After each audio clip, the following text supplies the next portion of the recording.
আরো এক smartphone launch করলো স্যামসাং, নাম তার গ্যালাক্সি A17 5G। এটা হলো সেই স্মার্টফোন যেটা আমার মনে হয় অফলাইন মার্কেটে সব থেকে বেশি বিক্রি হয় স্মার্টফোন পুরো বিশ্ব জুড়ে। এবার তো এই ফোনটিতে আরো নতুন নতুন ব্যাপার যুক্ত করা হয়েছে। এই যেমন ফোনটিকে অনেক পাতলা করে ফেলেছে, ফ্রন্টে প্রোটেকশন যুক্ত করা হয়েছে, ক্যামেরাতে ওআইএস ব্যবহার করা হয়েছে, আর সব থেকে মজার আর আকর্ষণীয় ব্যাপার হলো এটার বক্সে ভাই চার্জার থাকছে। জি হ্যাঁ, ঠিকই শুনেছেন। তবে কথা হলো বাজেট ফোন হিসাবে আসলে স্যামসাং কেমন হবে। তো আর দেরি না করে চলুন এটার প্রাইস, ক্যামেরা, পারফরমেন্স সম্পর্কে জেনে আসি। এরই মাঝে আমাদের চ্যানেলটিকে কিন্তু সাবস্ক্রাইব করে পাশে থাকতে পারেন। তো স্যামসাং এর ডিজাইনটা দেখুন, খুবই সুন্দর বাট একদমই সিম্পল ডিজাইন। আলো পড়লে কালার শিফট করে, আর এটাতে ম্যাট ফিনিশ দেওয়া হয়েছে। এখানে যে ব্যাক রয়েছে এটা আসলে গ্লাস ফাইবার পলিমার। আর হ্যাঁ, একটা জিনিস কমেন্ট করে অবশ্যই জানাবেন, বর্তমান যেসব ডিজাইন দিয়েছে স্যামসাং এগুলো আপনার কাছে আসলে কেমন লাগে। ভাই এবার ফোনটিকে বেশ পাতলা মনে হচ্ছে, তাই না? এটা থিকনেস 7.5 মিলিমিটার, যেখানে গত বছর প্রায় 8 মিলিমিটার মতো ছিল।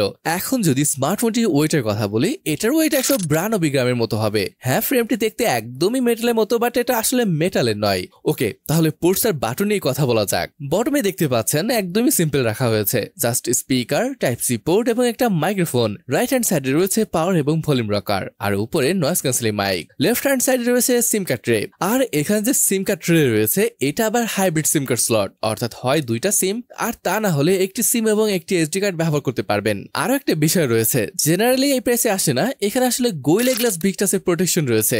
স্মার্টফোনটি 3টি মাত্র কালার অপশনে পাওয়া যাবে, ব্ল্যাক, গ্রে এবং ব্লু। তবে রয়েছে IP54 এর রেটিং। এই জায়গাতে আমি বলবো কমতি আছে, মানে IP64 হলেও হতো। অলরাইট, বাইরের বিষয়গুলো তো একদম সুন্দরভাবে দেখে আসলাম। তাহলে চলুন এবার এটা ডিসপ্লে কেনে কথা বলা যাক। এই যে ডিসপ্লে রয়েছে এটা 6.7 ইঞ্চি এর full HD plus super AMOLED display. আর জানেনই তো স্যামসাং এর ডিসপ্লে নিয়ে কেউ কখনো কমপ্লেইনই করে না, এবারও একই অবস্থা। ডিসপ্লেটি ব্রাইটও বটে, 1100 নিটস এর পিক ব্রাইটনেস রয়েছে, মানে বাইরে ব্যবহার করলেও কোনো প্রবলেম হবে বলে তো মনে হয় না। চিন আর বেজেল নিয়ে বলে, হ্যাঁ এটার বেজেল পাতলা, চিন অ্যাভারেজ সাইজের। তবে হ্যাঁ, এখানে অটো ড্রপ নচ দিয়েছে, যেটা এখনকার সময়ে অনেকের কাছে এটা বিরক্তিকর মনে হতে পারে। এছাড়া এখানে দেখলাম যে 90 হার্জের রিফ্রেশ রেট রয়েছে, যেটা এই দামের ফোনের সাথে একদমই যায় না। আরো আছে, ইউটিউবে কিন্তু এইচডি ভিডিও দেখার সুযোগ নেই, মানে আপনাকে জাস্ট 1080p নিয়ে সন্তুষ্ট থাকতে হবে। এই ব্যাপারগুলো ছাড়া বাকি স্যামসাং এর ডিসপ্লে, এটার কালার, ব্রাইটনেস, ডিটেল সব ভালো লাগার মতো ছিল। চলুন তাহলে এবার স্পেসিফিকেশন সম্পর্কে জেনে আসি। গ্যালাক্সি A17 এসেছে Exynos 1330 এর সাথে, যেটা 5nm বেস একটা প্রসেসর। ফোনটি 3টি ভ্যারিয়েন্টে পাওয়া যাবে, 6GB 128GB, 8 128GB এবং হাইয়েস্ট ভ্যারিয়েন্টটি পাওয়া যাবে 8 256GB দিয়ে। আন্তঃতেজ নিয়ে যদি বলি, এটার আন্তঃতেজ ভাই 4,70,000 মতো আসে। এটা ভাই আসলে কম মনে হয়েছে। লাস্ট যে ফোনটি নিয়ে ভিডিও বানিয়েছি ওইখানে দেখেছিলাম ওইটার স্কোর প্রায় 7 লাখের কাছাকাছি, আর দাম এর থেকে কয়েক হাজার টাকা কম। সেই হিসাবে এটা আন্তঃতেজ আসলে ভালো লাগেনি। তবে হ্যাঁ, স্যামসাং কিন্তু ব্যালেন্স করে চলছে, মানে এমন নয় যে এক জায়গাতে এটা সেরা হবে আর বাকি জায়গায় খারাপ কিছু দিয়ে দেবে। সেই হিসাবে আবার স্কোরটা খারাপ হবে না। গেমিং এ যদি বলি, সিওডি এর মতো গেমে আপনি 40 FPS খেলতে পারবেন, যদিও BGMI out of the box 30 FPS রয়েছে। তবে এটা আপডেটের মাধ্যমে হয়তো 60/90 চলে আসতে পারে, তবে এই ব্যাপারটা আমি শিওর না। থার্মালের ক্ষেত্রে এটা ভালোই, 89% স্কোর আসছিল থ্রটল টেস্টে। ব্যাটারি পাচ্ছেন 5000 mAh এর, সাথে আবার রয়েছে 25 ওয়াট চার্জিং। আর যেমনটা বললাম, এবার চার্জারটা বক্সে পাচ্ছেন, তবে এটা কিন্তু সীমিত সময়ের জন্য। ওএস আর ইউআই নিয়ে যদি বলি, এখানে ভাই কেউ স্যামসাং এর সাথে পারবেই না। এটা স্যামসাং এর সব থেকে বড় হাইলাইট। এখানে আপনি পাচ্ছেন on UI 7 which is based on Android 15, আর এটা UI one of the best UI experience পাবেন এখান থেকে।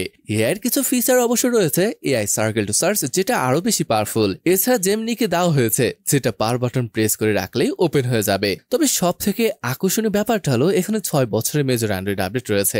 এর মানে হলো Android 21 পর্যন্ত আপডেট পেয়ে যাচ্ছেন। এছাড়া আরো রয়েছে 6 বছরের সিকিউরিটি আপডেট।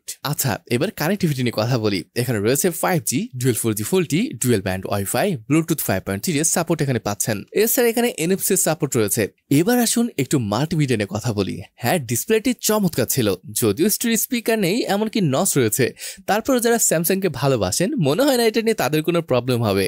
অলরাইট, এবার যদি সেন্সর নিয়ে বলি, ভাই এটা অ্যামোলেড ডিসপ্লে ঠিক আছে, হয়তো ভেবেও বসে আছেন ইন ডিসপ্লে ফিঙ্গারপ্রিন্ট সেন্সর হবে। তবে দুঃখের বিষয়টা হলো এখানে সাইড মাউন্টেড ফিঙ্গারপ্রিন্ট স্ক্যানার রয়েছে, যেটা এই প্রাইসে একদমই বেমানান। এছাড়া ফেস আনলকের মতন সুবিধা রয়েছে, আর ভালো ব্যাপার হলো এগুলো কিন্তু খুবই স্মুথ ভাবে কাজ করে। এটা নিয়ে কোনো প্রবলেম হবে বলে তো মনে হয় না। অলরাইট, এবার ক্যামেরা নিয়ে কথা বলি। এটার ক্যামেরা সেটআপ সত্যি ভালো ছিল। 50 মেগাপিক্সেলের মেইন সেন্সর রয়েছে, যেখানে আবার ওআইএস এর সাপোর্ট পাচ্ছেন। 5 মেগাপিক্সেলের আলট্রা ওয়াইড, সাথে 2 মেগাপিক্সেলের একটা ম্যাক্রো সেন্সর দিয়েছে, আর ফ্রন্টে ওয়াটার নসের সাথে 13 মেগাপিক্সেল একটা সেন্সর রয়েছে। হ্যাঁ, 5 মেগাপিক্সেলের আল্ট্রাওয়াইড দিয়েছে, তারপরও এই প্রাইসে দিয়েছে তো অনেকে তো এটাই দেয় না। আর ফটো কোয়ালিটি বিশেষ করে মেইন ক্যামেরা দিয়ে নর্মাল কন্ডিশনে ভালো ফটো তুলতে পারবেন। যদিও এই প্রাইসে ইআইএস থাকে, যার মানে লো লাইটে ভালো ফটো আসে না, তবে এখানে ওয়াইস থাকায় লো লাইটেও কিন্তু ভালো ফটো নিতে পারবেন। বুঝেনি তো 5 মেগাপিক্সেলের আল্ট্রাওয়াইড এটা কত ভালো তুলবে, ওই কিছুটা সফট ফটো চলে আসে মাঝে মধ্যে। আর যদি ভিডিওগ্রাফির কথা বলি, ফ্রন্ট আর ব্যাক উভয় সাইড দিয়েই 1080p 30 fps এ শুট করতে পারবেন। অবশ্যই এখানে যদি 2K অথবা 4K হতো ব্যাপারটা আসলে ভালো হতো, আসলে এটাই আশা করেছিলাম। ক্যামেরা ফিচার নিয়ে বলে fun mode, portrait mode, photo mode, video mode, এছাড়া আরো পাচ্ছেন pro mode, panorama, food mode, night mode, macro mode, slow motion and hyperlapse. আর 50 মেগাপিক্সেল হয় কিন্তু 2x পর্যন্ত জুমও করতে পারছেন। তো গাইস, এবার আসি এটার প্রাইসের ব্যাপারটাই। এটার প্রাইস পড়বে 18,000 রুপি, যার টাকায় কনভার্ট করলে 24,000 টাকার আশেপাশে আসে। যদিও দেশে আসলে হয়তো 30,000-এ কম বেশি হতে পারে। জি হ্যাঁ গাইস, এই ছিল আজকের স্যামসাং গ্যালাক্সি S75 এর ভিডিওটি।